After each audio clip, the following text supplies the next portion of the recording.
nafanya kazi kule St. Michael mpaka mwaka uliopita, na sasa niko nyumbani na watu wangu sasa wanakaa kule St. Gerard, hapo karibu St. Gerard pale Heshima.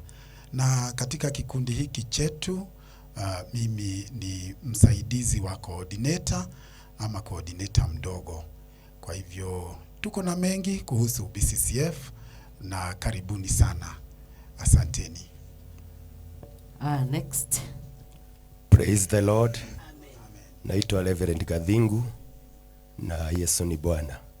Na hudumu na kanisa la Kenya Assemblies of God on the way to Kabatini, mahali panaitwa Hodi Hodi.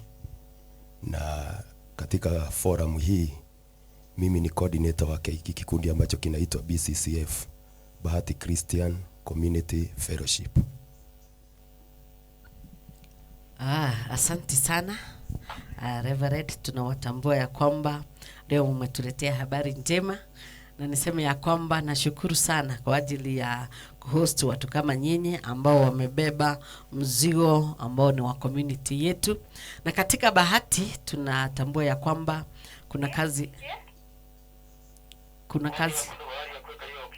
kuna kazi ambayo inaendelea kwa ajili ya mwili wa Kristo. Na kwa hivyo bila kupoteza wakati, ningetaka tu nilete neno ambalo ni la msingi ili tukaweze kupelekana vizuri. Program ambayo tuko nayo masaa haya na ambayo nimewaleta inaitwa The Pathway to Successful Life. Njia ambayo ni ya mwanadamu kuingia katika kufanikiwa. Na tumegundua ya kwamba mara nyingi wanadamu hawajakuwa katika ile hali ya kufanikiwa kwa sababu ya mambo tofauti tofauti. So nataka kuleta neno ambalo ni la msingi ili tukaweza kuchukulia kutoka hapo. Yes, nasoma neno katika kitabu cha Psalms chapter 139. Psalms 139 verse 13, verse 14, verse 15, na nimalizie na verse 18. Neno linasema hivi: For you created my innermost being, you knit me together in my mother's womb. I praise you because I am fearfully and wonderfully made. Your works are wonderful, I know that full well.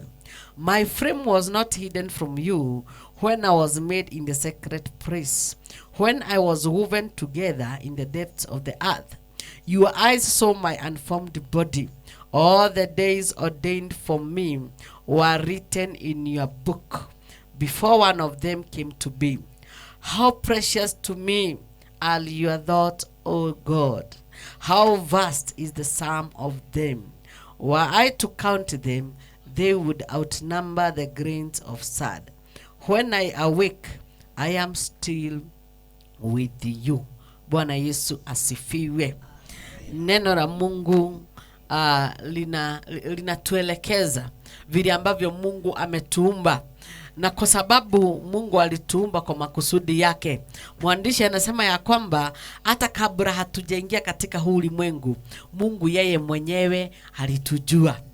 Hata pia alitengeneza masiku ambayo imeandikika katika kitabu yake.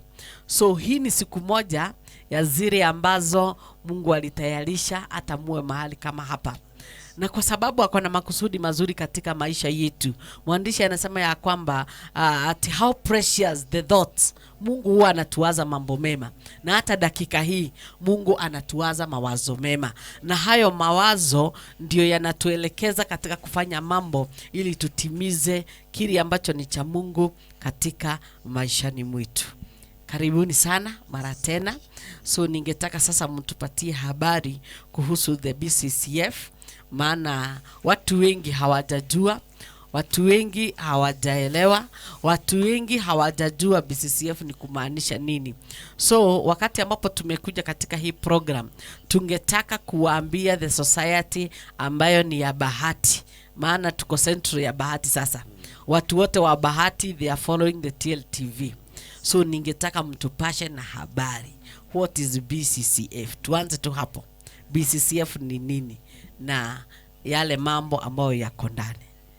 Yes. Okay, yes. Asante sana. Nilisema ya kwamba naitwa Reverend Gadhingu, coordinator wa BCCF. BCCF ni muungano wa Wakristo wa Bahati. Inamaanisha Bahati Christian Community Fellowship. Okay. Na ninataka kusema ya kwamba BCCF sio pastors fellowship. Ni muungano wa Wakristo wa Bahati. Okay. Na it is a registered body.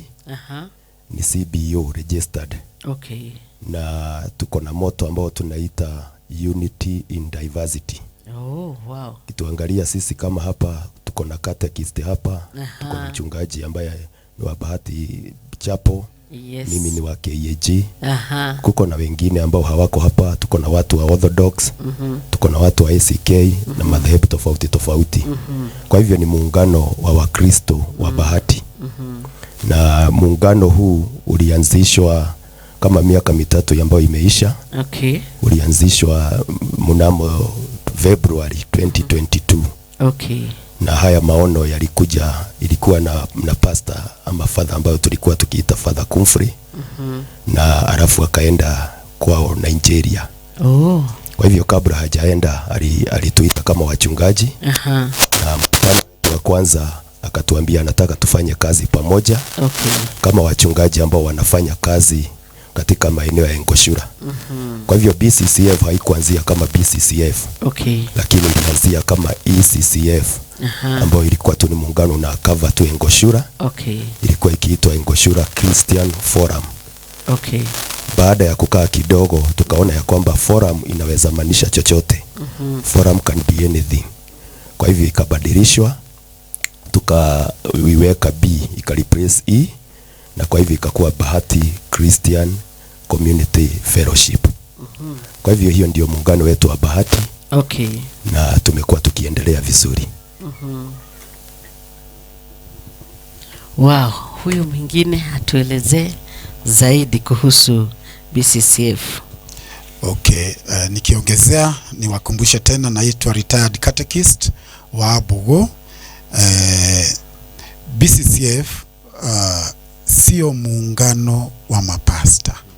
Hiyo tunataka kusisitiza sana. Na hapo mtatuelezea kwa nini.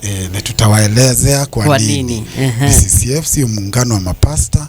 Na BCCF pia sio political organization. Na hatupingi siasa. Lakini muungano wetu hausaidii watu wa siasa. Wala hatuwaaliki wakuje watuzungumzie. Okay. Lakini kama Wakristo wamealikwa. Okay. Kutoka madhehebu zao. Na muungano huu wa BCCF sio muungano wa kuleta Wakristo ambao hawajatoka kutoka kanisa fulani. Okay. Lazima awe ametoka pahali fulani. Na kwa hivyo na sio akujage ati sasa anze kukuja mikutano ya BCCF na akose kwenda kanisa kwao. Hapana. Okay. Hatufanyi hivyo. Na ni vyema kama mapastors wamejua, ama fathers, maaskofu wamejua watu wao wameenda muungano upi. Pia tuseme BCCF is a non-profit making organization. Okay. Hakuna ati tunafanya hii pesa zetu, hakuna kitu kama hicho. Wow. Asante sana. Sasa turuke upande huo, tuongezee, tupatie ripoti. Maybe niongezee kidogo niseme BCCF hatukubali wanasiasa kuja kuleta ama kuja kufanya siasa zao wakati tuko na mikutano yetu.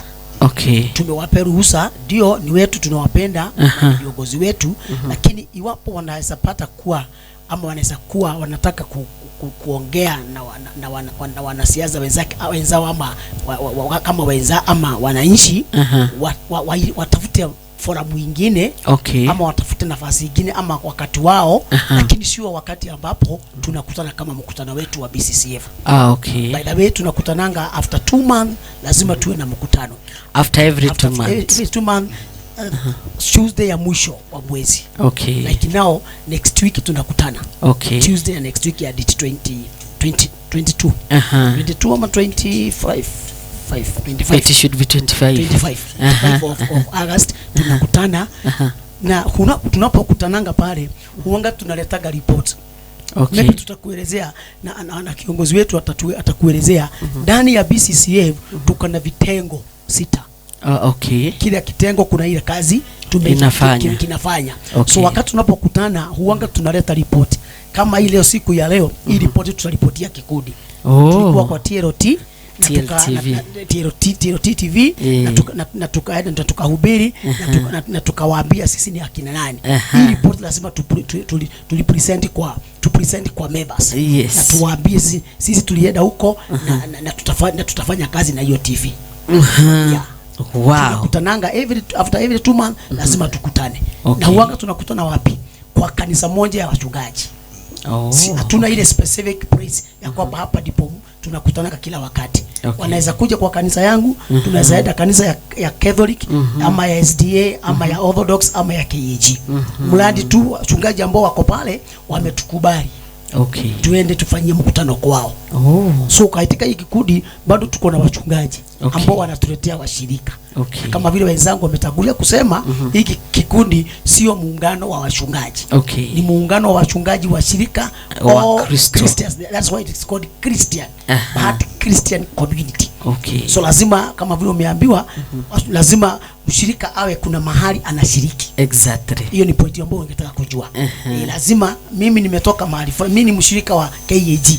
Na mchungaji wangu anajua niko hapa. Okay. Na mchungaji wangu anajua mimi ni member wa BCCF. So kama kuna wachungaji wanatuunga wanatushikilia ama wanatuunga mkono, tunawaomba wakuje na washirika wao. Okay. Mimi lazima niende na washirika wangu. Wa KAG, wa Orthodox, wa wapi akuje na washirika wake. Okay. Ili tuweze kuwa community pamoja. Tuweze community ya aina Christians wote. Thank you. That's BCCF. Na umesema mko na vitengo 6 ambazo mna operate nazo. Yes. So ebu tufafanulie kitengo ya kwanza na ya pili.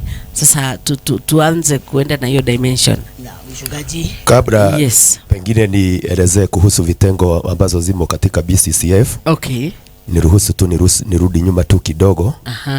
Niseme ya kwamba tuko na mission ya BCCF na ni vizuri kuisema hapa. Yes. Kazi yetu ni kuestablish the kingdom of God in Bahati constituency. Amen. Kwa sababu tumekuja kugundua ya kwamba there is a lot of evil. Yes. In our community. Yes. Na njia moja ya kuondoa ile evil ni Wakristo tukubali tuungane. Kwa sababu Yesu mwenyewe alisema katika Mathayo sura ya 16 mstari wa 18 ya kwamba yeye atajenga kanisa lake, nayo milango ya kuzimu hayataweza kulishinda. Kwa hivyo njia moja ya kushinda malango ya kuzimu ni kanisa likaweze kufanya kazi likiwa pamoja. Na pia nikasema ya kwamba wakati tunaingia katika mambo ya BCCF, we don't address doctrinal matters. You don't address doctrinal matters. Wa Catholic venye wanafanya sawa. Yeah, na wako sawa. Na wako sawa. Wa KAG kenye wanafanya sawa. Watu wa Korino vile vile. Uko mpaka na Wakorino? Tuko na Wakorino. Wow. Tuko na watu wa Orthodox, tuko na watu wengi. BCCF iko na wanachama zaidi ya dhehebu 30. More than 30 denomination ambazo tumekuja pamoja. Okay. Kwa sababu sisi tunataka kufocus na yale mambo ambayo yanatuadhiri as a community katika Bahati. Kwa sababu kuna uovu mwingi sana. Na nikiingia mahali ambapo umeuliza, tuko na vitengo kama 6 za BCCF ambazo zinatusaidia kufanya kazi katika muungano wetu wa BCCF. Kitengo cha kwanza ambao ndio backbone ya BCCF ni kitengo tunaitaga evangelism subcommittee. Wow, thank you. Kazi yao ni nini? Hiyo inatusaidia kuorganize masuala ya ambao ni ya kiroho. Tunataka kufanya crusade. Tunataka kufanya seminars. Kama Saturday ambayo imepita tumekuwa na seminar ya wadadas. ladies seminars. All ladies. Yeah. Na ikakuwa ni semina mzuri sana. Kuna wakati tunafanya masuala mengine ya kesha, tunakuwa na mkesha. Komiti hiyo ndio inahusika na kutuandalia mambo kama hayo. Vile vile wakati tunakutana katika mkutano wetu wa main, ambao sasa tutakutana Tuesday ijayo. Yes. Hao ndio wanakona na jukumu ya kuhakikisha ya kwamba wameorganize ibada. Kwa sababu it is a Christian body. Yes. Kwa hivyo lazima tutafanya ibada, tutafanya maombi, tutafanya maombezi, tutalishwa kwa neno, tutatoa sadaka. Na lakini ninataka niseme ya kwamba sadaka zenye zinatolewa BCCF haziendi kwa mchungaji, haziendi kwa mtu binafsi. Sisi tuko na akaunti ambayo inaitwa BCCF. Na hiyo ndio akaunti yetu ya muungano. Ndio tunaweka sadaka. Hiyo ndio inawekwa, haiendi mahali. Kwa hivyo ikiokotwa, ka secretary akifanya hivyo, akiandika, treasurer anapatiwa, the same day inawekwa pale. Kwa sababu ya yale mambo tutaguzia, inaenda wapi na inafanya nini. Kwa sababu si ya mtu, nimesema si ya mtu binafsi. Kwa hivyo BCCF iko na hiyo kitengo ambacho nimeita ya uinjilisti. Na kazi yake ni mambo ambao nimetaja na mengine. Pia tuko na kitengo ambacho katika BCCF, another subcommittee, ambao tunaita child protection. Child protection inadili na masuala ya watoto. Na Mungu ametusaidia na ametuwezesha kwa sababu tumekuwa tukifikia kama wana BCCF wale watoto ambao hawaendi shule.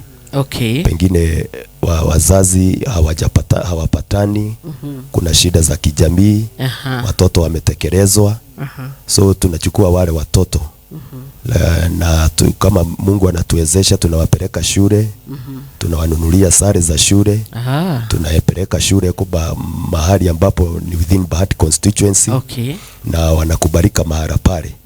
Na wakati tunaona, kwa sababu kama saa hii as I am speaking, tuko na watoto kama 10 ambao tulichukua kama BCCF, tukapeleka moja wetu ya shule ambayo inaitwa Nyadhuna Primary School.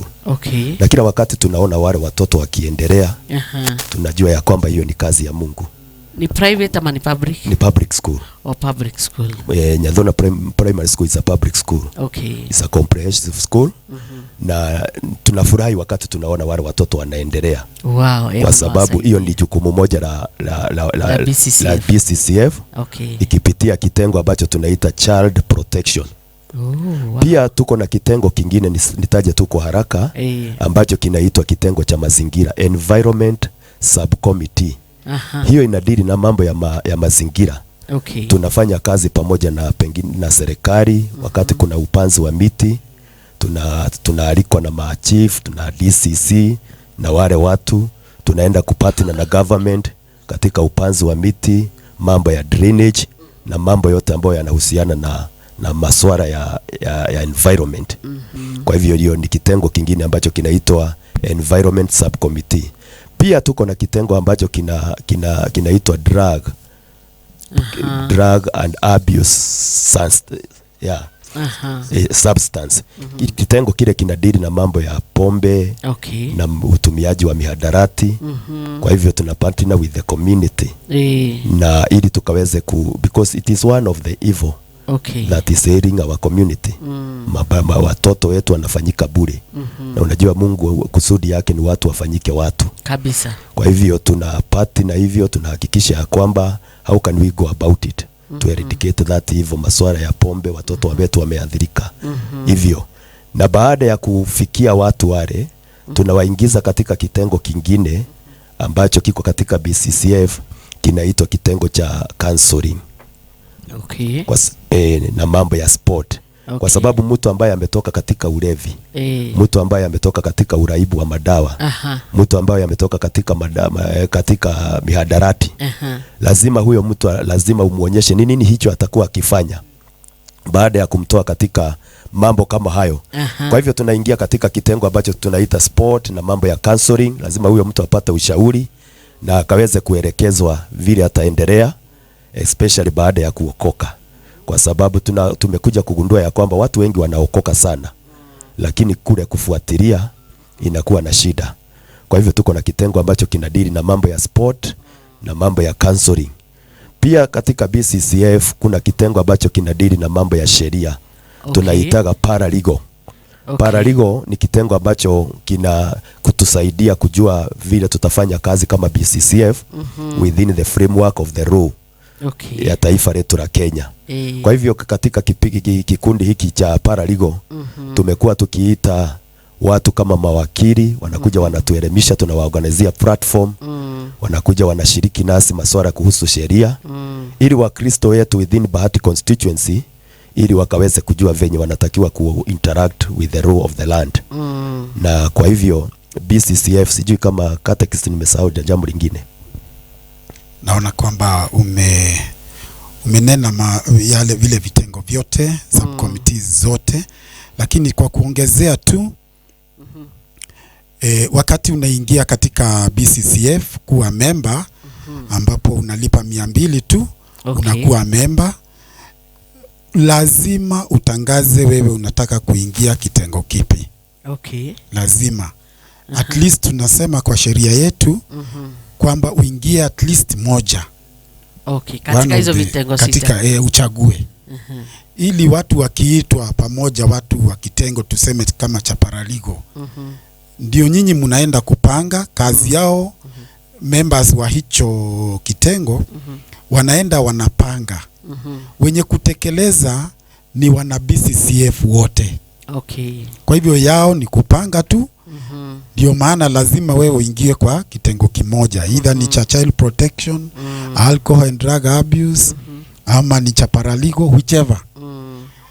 Na jambo ambalo lilitufanya tufanye hivyo ni kuweza kuangazia sehemu zote ambazo zinaadhiri maisha ya binadamu. Na ni yale ambayo yametuzingira sisi, yale ambayo yako karibu sana sana na sisi. So lazima wakati tunapanga na wewe uwepo, ili mupange pamoja, alafu mkuje tuweze kutekeleza. Kwa hivyo lazima uingie katika subcommittee.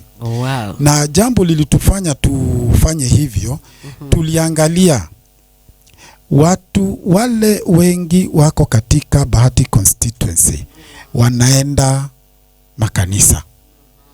Na kama wanaenda makanisa, swala letu linalokuja kwetu ni kwa nini kunaharibika? Kwa sababu watu wengi wanaenda kanisa, lakini huku tunatangaziwa ukora umeenda pande hii, kuna wizi huku, kuna ufisadi pande hii, kuna usherati, watu wamekufa, watoto wameibiwa, mambo mengi maovu yako kwetu. Ili hali sisi wa Kristo tuko huku na sisi ndio wengi. Kwa hivyo tunasema kila mtu akikuja lazima ingie kwa kimoja, ili tusiwache pengo. Alafu kama ninaruhusiwa, tunaangalia injili yetu na tunaangalia neno la Mungu. Mungu alianzisha dunia nzuri sana kabisa wakati wa kuumba ulimwengu. Na kila kitu kilichoumbwa tukasikia kikiambiwa kwamba ni kizuri. Na hatimaye nafikiri ni mstari wa 31 wa chapter 1 of Genesis, unasema Mungu akaangalia kila kitu akaona ni sawa sana. Kwanza jina sana inakuja hapo. Hakuna pahali pengine pamesemwa sana. Ni hapo tu kumaanisha everything was perfect. Lakini baadaye tukatenda dhambi. Kwa hivyo tulipotenda dhambi, hii ndio ilifanya Yesu Kristo aweze kuja hapa. Ili tuweze kurudisha, na hiyo ndio jukumu ya makanisa. Kurudisha ulimwengu tulio nao pale mwanzo wa Genesis, kabla ya sisi kuanguka katika dhambi. Kwa hivyo kila kiongozi wa kanisa na kila mwanakanisa anafaa kuelewa sisi tunafaa kurudisha ulimwengu wetu Genesis chapter 1 Yes. and chapter 2. Yes. The most perfect world. Aha. Na hiyo ndio tunaambiliwa katika Revelation. Venye kutakuwa kuzuri. Aha. Kwa hivyo yetu sisi hapa, tukiangalia ombi la Yesu Kristo alilo tupatia, Yes. linasema namna gani? Eh. Tusaidiwe na huyo Mungu. Tufanye ulimwengu wetu hapa mzuri kama wapi? Kama mbinguni. Utakalo lifanyike Hapa duniani kama mbinguni. sasa. Sisi wa Kristo, walevi wako karibu na wewe, Kabisa. wako Na mbinguni. ni wengi. Wakora wako karibu na sisi, wako mbinguni. Hapana. Usherati unafanyika uko mbinguni. Hapana. Sasa hiyo ndio jukumu yetu sisi kama BCCF. Tushikane pamoja na makanisa, tutoe kanisa kwenye jengo la kanisa. Tulipelekee watu. Okay. Kanisa yetu itolewe kwa kanisa, jengo tuipelekee watu. Na ndivyo Yesu alituambia, nendeni. Nendeni. Kwa hivyo tutoke kwa kanisa. Tumekaa sana kwa kanisa. Unamaanisha hivyo? Ni kama tumekaa sana kwa kanisa. Na sasa tunafaa kutoka kanisa. Tuende huko. Na huko ndiko unakutana sasa na haya mambo yameelezwa na pastor kiongozi wetu. Hayo ndio watu wanakunywa pombe wakikufa. Kazi yetu ni pastor, enda ukazike huyu mtu. Unaona? Hapo ndipo pastor anafanya kazi. Hapo ndio pastor anafanya kazi. Lakini hii pombe ilianzia wapi? Hawa nao ni environment. Mimi nikiwa mdogo, maana niko na zaidi ya miaka 60. Kuna mito nilikuwa naona huku. Sasa imeisha. Haiko. Msitu ambao tuliambiwa huko kule wa Bahati. Wakati wetu ulikuwa na miti na wanyama. Saa hizi enda huko ni kama Upara. Hakuna. Ni forest place. Not forest. Unaona? Na wenye kufanya hiyo kazi mbaya yote kuharibu ni nani? Aliyebatizwa. Huyu John na huyu John. Huyu Stephen. Huyu Monica. Huyu Francis. Yeye aliyepatana mwenye alibatizwa. Mwenye alipewa maji ama alipatana na maji ambao tunajua maji hugeuza. Maji huleta wema. Yes. Badala ya hao maji yalete wema katika nchi yetu, yanaleta maovu. Okay. Kwa hivyo kila Mkristo anafaa kuketi chini kujiuliza, kwa nini nilibatizwa? Watu wengi wanafikiri tulibatizwa ili tuingie mbinguni tu. Lakini enda usome Yohane 17 mstari wa 14 na 15. Yesu anaombea umoja wa wale ambao wanamwamini. Na alipowaombea wale ambao akasema, siombi uwatoe katika ulimwengu. Ni waendelee kukaa hapa. Ni waendelee kukaa wapi? Hapa. Bali uwalinde na yule muovu.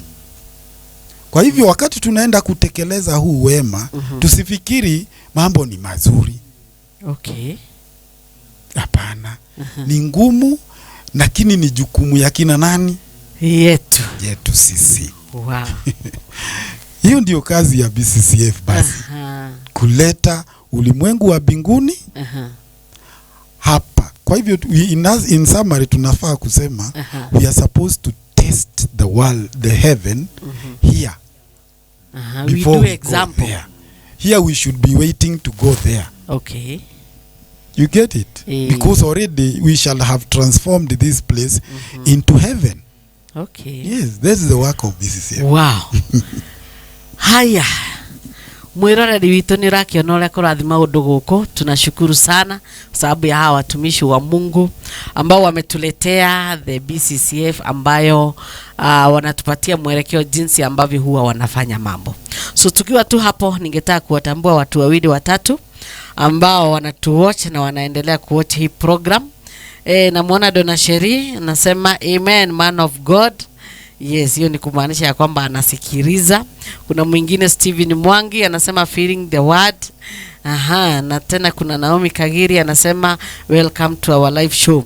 So hiyo ndio mambo ambayo yanaendelea katika hii programu yetu, na tuko na shukrani nyingi kwa ajili ya hii team ambayo inatupatia mwelekeo kwa ajili ya haya mambo yote.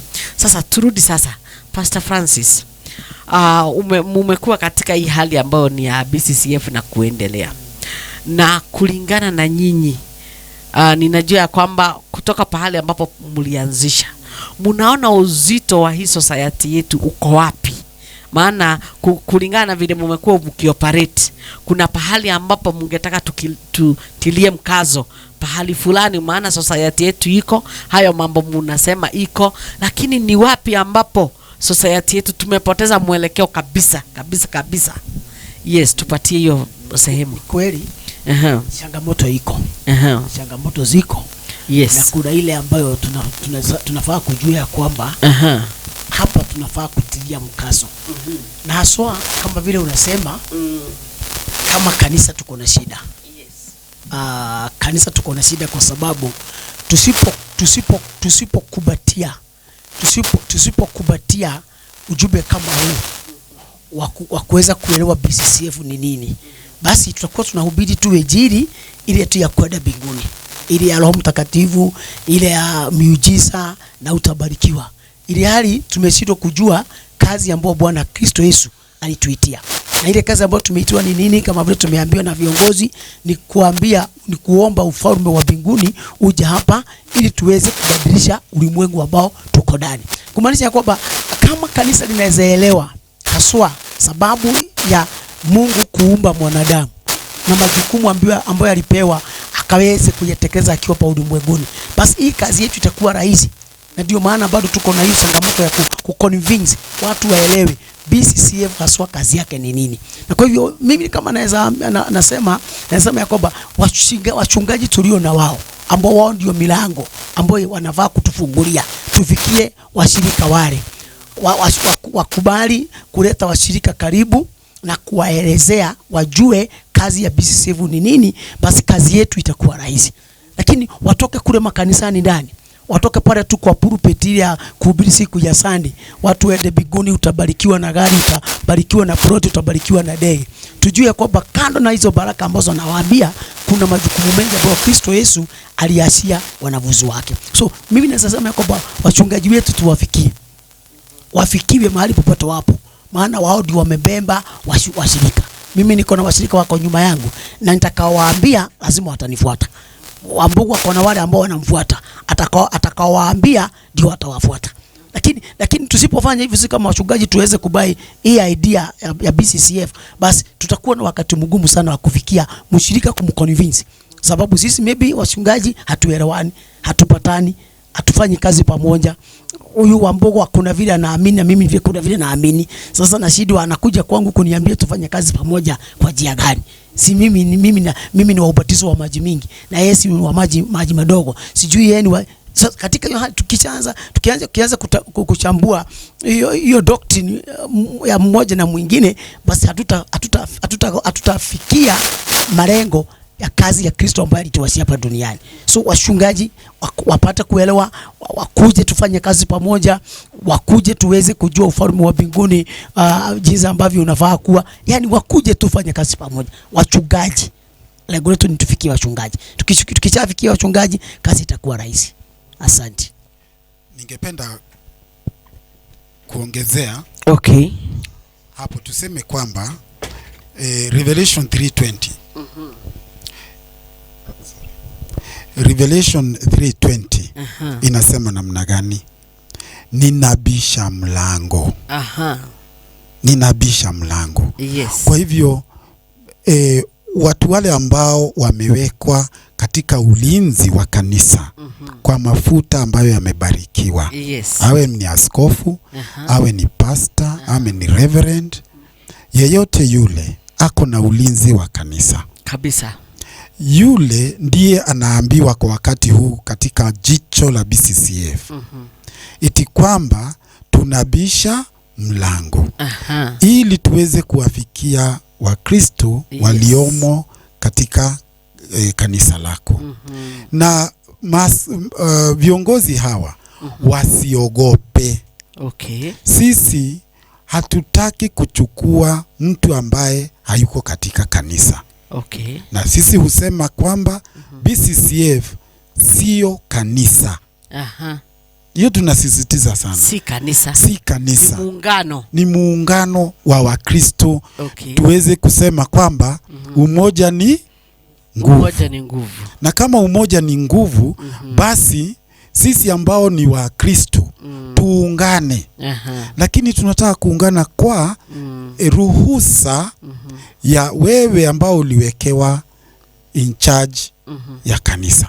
Okay. Hivi kwamba wewe unajua watu wako wako wapi. Kwa hivyo usiogope ati watu wako watakuja tutawaiba.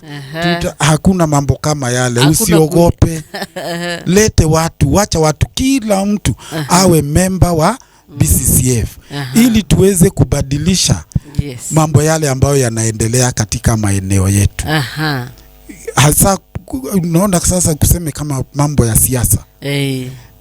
Tunaogopa siasa. Lakini kusema ukweli, binadamu naturally ni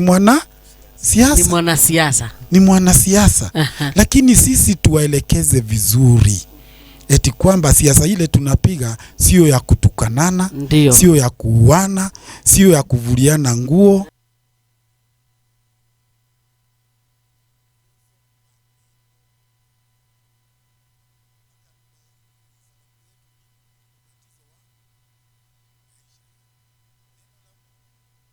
Dayangu.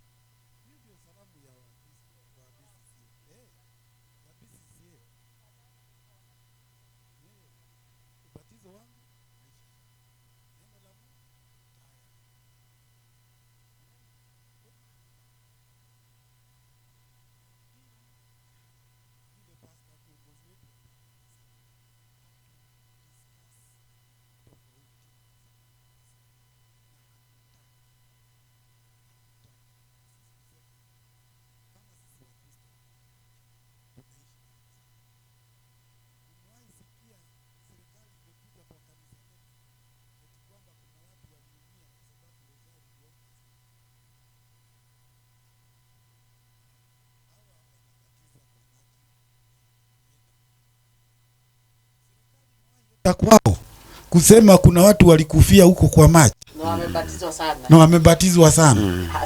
Kwa hivyo jambo lilo mnalolifanya ni jambo nzuri. Ni jambo nzuri. Ama wale wa Kiremba kama ndugu yetu hapa na tuko nao katika BCCF wamevaa Kiremba. Sasa shida iko wapi kwao? Serikali imewahi washika? Hapana, niwaendelee tu hivyo. Niwaendelee hivyo hivyo.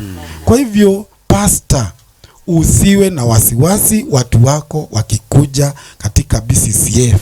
Kumbuka muungano unaleta nguvu. Na hiyo ndio itatufanya sasa sisi tukiitisha barabara nzuri. Siasa ya Kikristo. Tunataka kuona ndio tulitoa tax na barabara iko. Lakini sasa ilitumia pesa ngapi? Tunajua ilitumia pesa ngapi na kweli hakukuwa na ukora. Kwa hivyo ni kumaanisha watu wale wote ambao walikuwa nafanya kazi hapo katika njia ya Ukristo walifanya kazi nzuri. Na hiyo si ndio iko hiyo jina nzuri, si ndio iko Genesis chapter 1. Kila kitu Mungu alifanya kizuri. Kilikuwa kizuri. Wow, asante sana. Nimeelewa hayo maneno ambayo inaendelea. Na kwa sababu ya vile muda umetupeleka, naona tuko na dakika moja ambao ni ya kuaga hawa watu ambao wanaotutafuta ama wanaotufuata. Na kwa hivyo ningetaka tuanzie pale kwa Reverend ili ya kwamba kaweze kutupatia conclusion ama neno la mwisho ambao anasikia ndani yake lazima iachilie katika hii program kuhusu BCCF. Karibu mtumishi. Asante sana. Nataka kushukuru tena kwa sababu ya huu mwaliko. Tunasema ni asante sana. Pia ninataka kusema ya kwamba BCCF tuko na changamoto na ile changamoto ambao tunapitia ni ile kazi tunafanya. Kwa wakati nilikuwa nikigozea kuhusu mambo ya subcommittee, nilisema ya kwamba katika child protection tumekuwa na hiyo habari ya kupeleka watoto shule.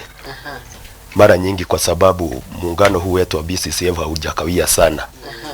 Na kwa hivyo uko na limitation ya finances. Tunajikuta ya kwamba pengine kuna watoto wengi ambao wanahitaji msaada. Lakini tukienda kuangalia kile tuko nacho, tunaona ya kwamba hakiwezi mudu kupeleka pengine watoto wengi kama venye tungependa. Kwa hivyo nikasema ya kwamba tunaangalia well wishers ambao wanaweza kuungana nasi, kwa sababu kama vile nilitangulia kusema, nikasema ya kwamba sadaka zenye tunapanda tunaokota wakati tunakutanyika zinaenda katika BCCF asakiti, haziendi mfuko wa mtu mmoja, zinabankiwa na bank na ni ya BCCF, si ya mtu. Na hiyo ndio inakuwa ikitusaidia kufanya mambo hiyo ya kupeleka watoto shule. Wakati mwingine tunakuwa na mikutano ya kuangalia watu ambao ni walevi, tunawapikia, wengine tunawafanyia kesha. Kuna wakati tunataka mambo ya kulalia kwa sababu watarara. Kwa hivyo tuko na hiyo changamoto. Kwa hivyo we would like to appeal to well wishers ambao wako katika bahati. Usiogope kusupport BCCF kwa sababu ya hayo maono makubwa. Kwa sababu mtoto wako ambao wakati unamuona katika bahati ambaye hakuwa akisoma sasa anasoma, najua ni baraka kwako na pia ni baraka kwa mtu huyo mwingine. Kwa hivyo ninataka kusema hayo, na tukipata wafadhili tutafurahi. Asante sana. Yes. Tuendelee. Okay. Nina maneno kadhaa ambayo ningetaka kusema.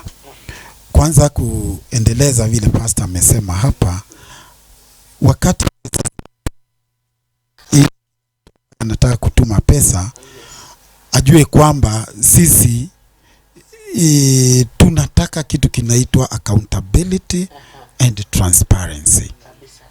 Kitu cha kwanza hapo ni kusema kwamba hatutaki pesa ambayo inatumwa kwa mfuko wa mtu ama kwa M-Pesa ya mtu, sio ya treasurer ambaye yako na apology.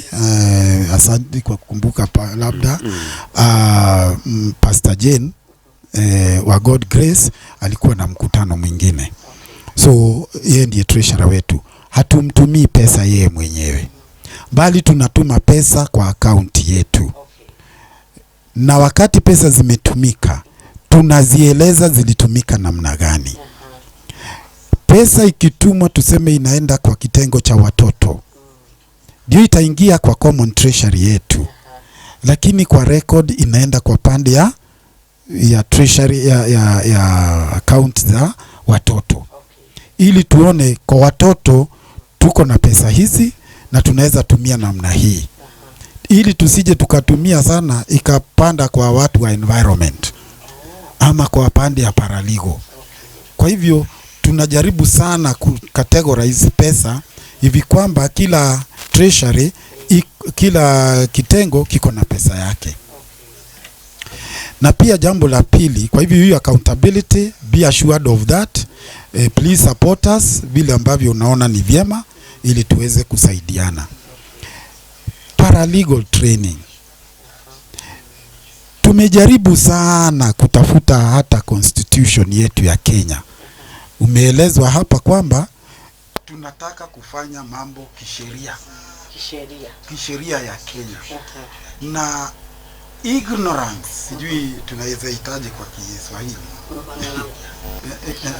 ile ignorance, kutojua ya hiyo ignorance ya sheria.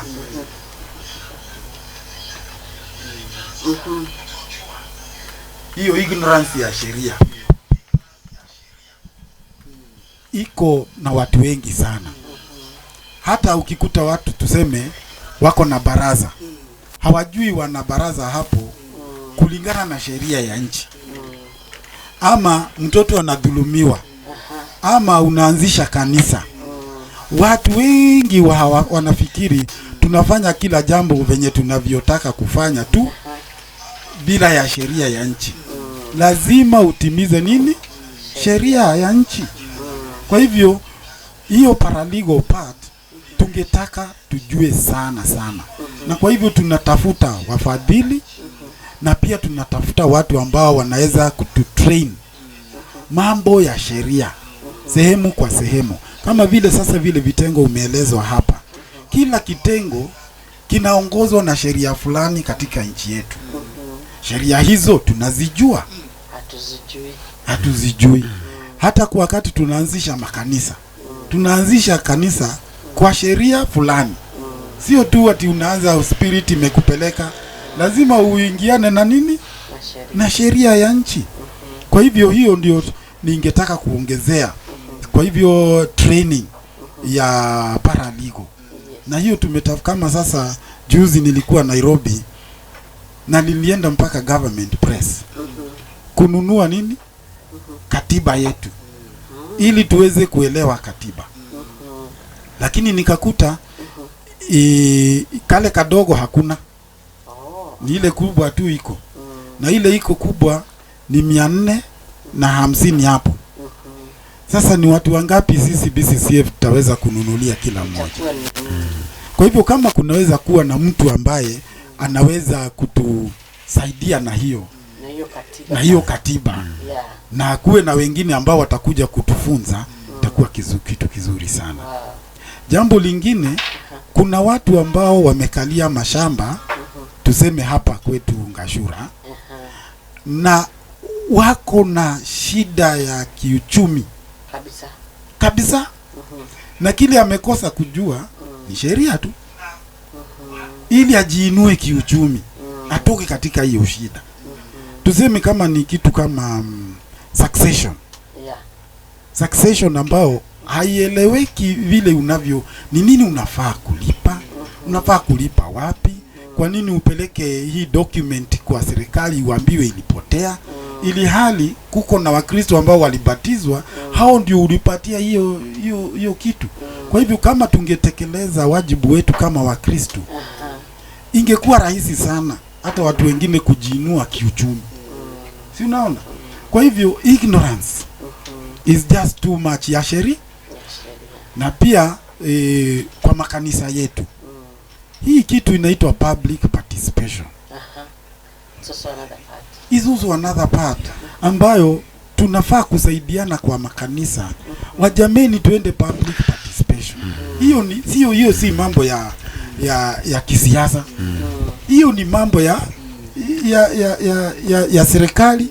Unafaa wewe kuwa part yake. Yes. Sasa hii maneno unakuta public participation iliitwa, wewe hukujua, hata haukuenda, hauoni haja yake. Alafu sheria inatungwa, na ikishatungwa inakuaffect wewe kabisa. So finally unaanza kulia, huyu MCA si mzuri, huyu MP, huyu hata rais. Lakini ni sheria wewe hukufuata, hamjui kuitumia kabisa. Kwa hivyo tunahitaji watu ambao wanaelewa hizi, na zikuje si tuelezwe katiba yote. Ni sehemu kwa sehemu, na sisi tuko tayari kama BCCF kukuitia watu. Na niongezee hapa kusema wakati BCCF inaita watu wasaidiwe na mawazo kama haya, si members tu wa BCCF, ni every member. Sisi kazi yetu ni kama kupanga. Ni every person yule ako na interest ya kutaka kujua katika hii Bahati constituency. So sitarajia tituti ni watu wa BCCF watakuwa naenda huko. Yetu ni tufutafutane na huyu mtu kuja. Alafu kanisa lenu tangazieni watu kuna mafunzo kuhusu sehemu fulani ya katiba. Wapi? Kiamaina. Ama wapi? Katika kanisa ile tutakuwa tumepewa. Basi kila mtu, na si ati lazima akuja akuwe BCCF member, hapana. Ni apate hiyo knowledge. Unaona? Kwa hivyo sehemu nyingine mambo ya environment, kunaye mtu atakuja. Tufanye hivyo. Kwa hivyo hiyo ndio kazi ya BCCF. Ndio tuangazie. Wakati nilisikia hii studio inaitwa Light, sasa nilijua basi tumeleta mwangaza. Tumepata bahati kabisa. Hapa mnakaribishwa na tunaendelea.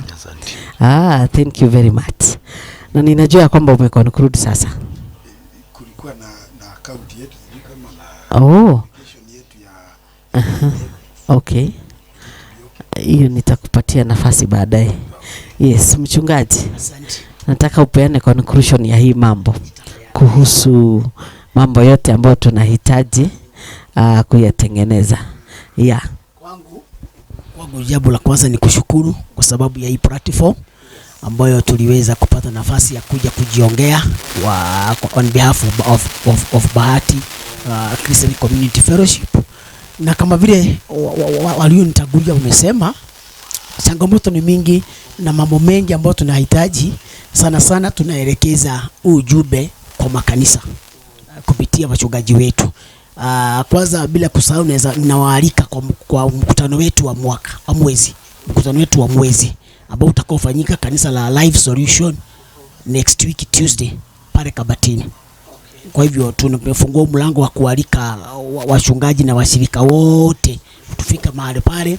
Wale ambao walikuwa wanaogopa ushindi wa BCCF ni nini, sasa tumeieleza vizuri kinaga ubaga. Sisi ni akina nani, hatuja kuja kuchukua washirika wako, sijui tuwabatize na ubatizo wa kwetu, sijui tuwafanyie. Hapana, ni mkuja na washirika wako tufanye kazi pamoja. Kwa hivyo karibuni kwa ushirika wetu next week Tuesday pale Kabatini kwa mchungaji Dungo katika kanisa la Life Solution Fellowship pale Kabatini.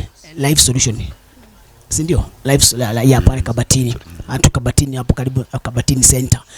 Kwa hivyo ya mwisho ni kusema ya kwamba sisi kama BCCF na ni saa 4 mpaka saa 7. Na mambo ambayo tunayofanya kwa ushirika wetu, kitu ya kwanza kama vile tulitanguliwa na kusema ni kuwa na ushirika kidogo wa maombi. Tunaomba pamoja sisi wote, tunaiba, tunamsifu Mungu pamoja na tunasikia neno la encouragement ambao tutapewa na katikati mmoja wetu katikati yetu. Kutoka hapo tuna ripoti za kikundi ama ripoti za EBCCF. Maybe kuna kama umesikia wakisema kulikuwa na seminar ya already last Saturday, tutaripoti hiyo maneno. Hapa tumekuja siku ya leo tutaripoti. Kuna wale maybe walienda kupanda miti wa environment, watatuambia walipanda miti ngapi na walipanda wapi. Wakuje watueleze kwa sababu tulisema lazima tufanye kazi pamoja. Kwa hivyo kwangu ni kwamba washeni tujiunge na hiki kundi. Watu wengi hujiunga na chama, tunaona hata wanasiasa wanahama chama hii wanaingia hii. Hata wewe usikae hivyo ukiwa mchungaji, ukiwa mshirika usikae bila mahali ambapo uko na ushirika wa kufanyia Mungu kazi. Kuja kwa BCCF utafanya kazi, kipawa chako kitaonekana. Na maybe wale ambao walitangulia kusema kama hii BCCF tukiwa na hizo vitengo 6, huanga tunawapatianga mtu ruhusa, enda katika kitengo ambacho unasikia neema ya Mungu inakusaidia. Kama vile tunasema kuna wale ambao wanajiita evangelism. Hao wote mtu anasema kwamba niko na neema ya kwenda kesha, niko na neema ya kwenda kuhubiri door to door, niko na neema ya seminar. Hiyo kuna mwingine ako na neema ya kupanda miti. Enda ukajiunga katika kikundi cha miti. Kwa hivyo unapokuja pale kwa BCCF hautakaa idle.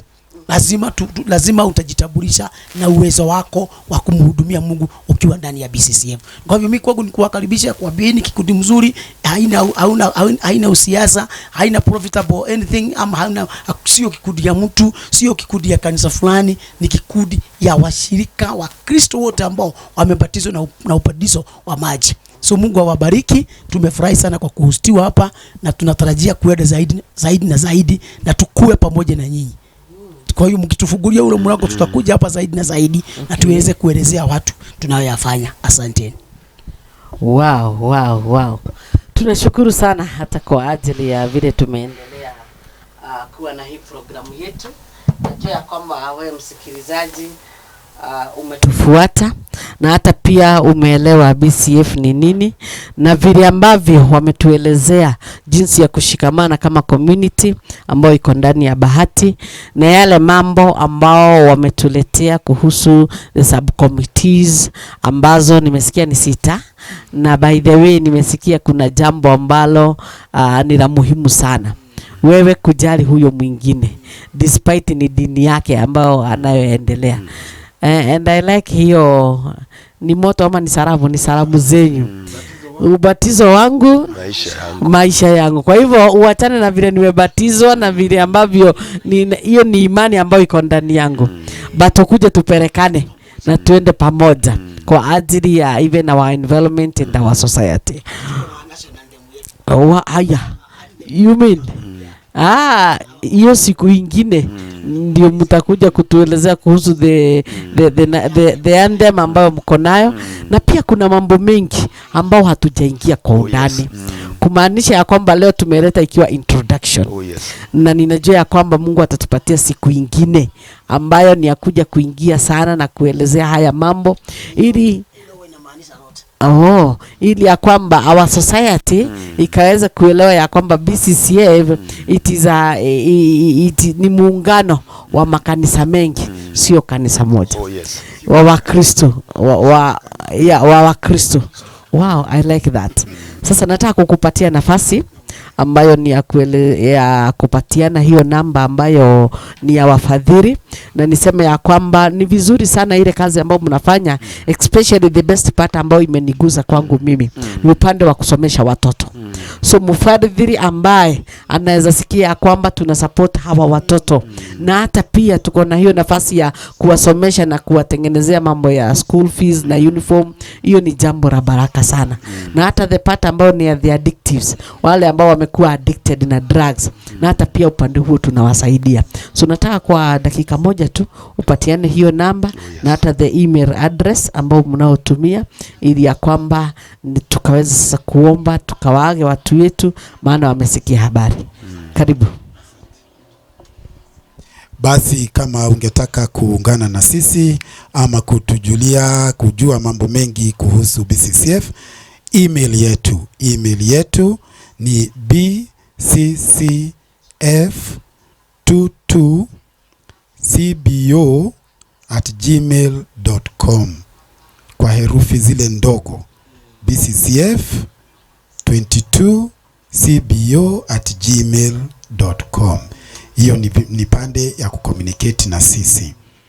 Na ukiwa umeguzwa na ungetaka kutuma kitu chako ama pesa zako ziweze kusaidia sisi, akaunti yetu ni Cooperative Bank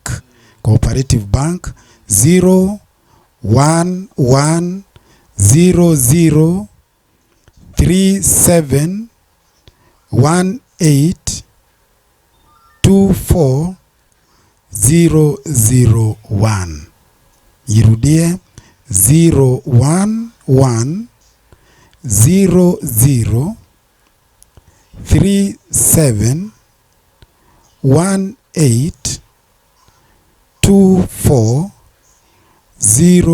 0110037182401.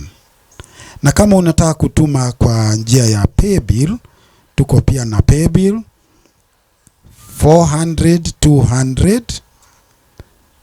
That is the paybill 400-200. Account number ni 36294. 36294. Na jibu ambao utakalopata ni Bahati Christian Community Fellowship account. Hiyo ndio tutakuwa tunatumia. Tutashukuru sana na asante sana kwa The Light Studio. Thank you so much. God bless you. Amen. Asanteni sana. Tungetaka kushukuru sana kwa ajili ya wale ambao wamepata hii habari. Hiyo ni kumaanisha kwamba tutazidi kusaidiana as a community. Na the goal ambayo mmekuwa nayo na hata pia imenipendeza ni kuhusu the unity in diversion. Hiyo ni jambo ambalo ni la muhimu. Na kwa sababu masaa yetu imeisha, nataka muniahidi ya kwamba hata siku ingine mnakuja kutuletea hiyo habari ambayo imepanuka zaidi. Maana tungetaka sana mkuje tena. Hii tu ni kiojo mmetupatia. Na maybe wale ambao wamekuwa wakifuata hii program watapata hii habari. Lakini pia tungetaka kuleta the full information kuhusu hiyo mambo ya vitengo, how we go about it, the activities, na hata tuandae at least an activity ambao kwanza ningetaka hata ikuje kwetu Ranet. Ndio mulete hii habari njema. Na hata pia tukaweza kusaidiana kwa ajili ya kuinua Wanabahati community.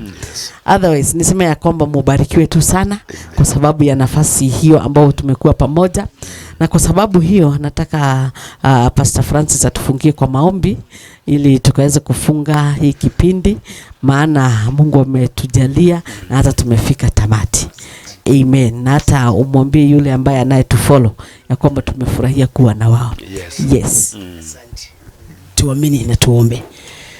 Mungu Baba, Mungu Mwana, Mungu Roho Mtakatifu, mchana wa leo tuna shukrani mbele zako kwa sababu ya nafasi hii umetupatia tuje hapa katika hii studio ya The Light TV na ili tuweze kujielezea kama wana BCCF. Tunakushukuru kwa sababu ya yule ambaye alikuwa anatutazama akiwa bali, yule ambaye alikuwa anatusikiliza akiwa bali, wote ambao Bwana walikuwa wana comment tunapoendelea. Bwana ukawabariki kwa sababu ya kutenga wakati wao na kutusikiliza Mfalme. Asante kwa sababu ya mchungaji wetu Naomi ambaye ametuhost siku ya leo.